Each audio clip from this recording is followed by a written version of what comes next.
All right, the effort to ban TikTok in the U.S. is ramped up on Capitol Hill. So the Senate is about to unveil a new bipartisan bill to make that happen. Doug Luzader joining us live with these details. A rare show of bipartisanship here. Doug, good morning. Especially now. Yeah. Good morning. It's unusual that you see that, but there is kind of broad agreement here when we talk about the White House and Republicans and Democrats in Congress that something needs to be done about TikTok.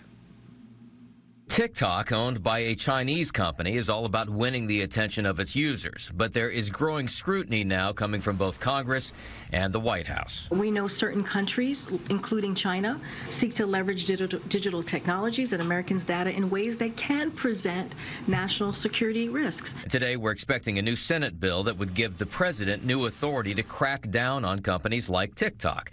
One of the sponsors is Virginia Democratic Senator Mark Warner. They are taking data from Americans, not keeping it safe.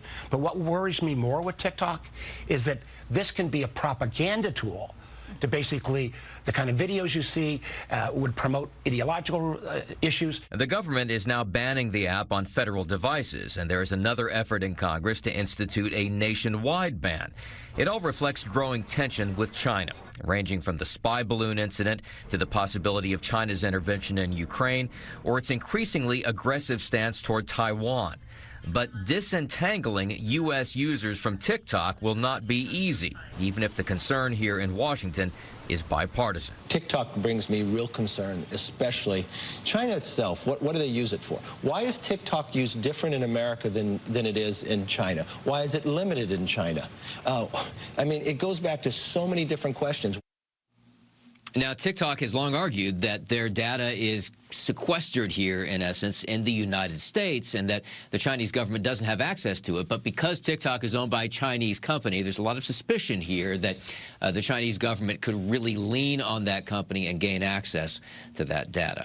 Brooke and Bob. So at this point, you call it suspicions, but when you talk about propaganda, what kind of propaganda are they really concerned about here?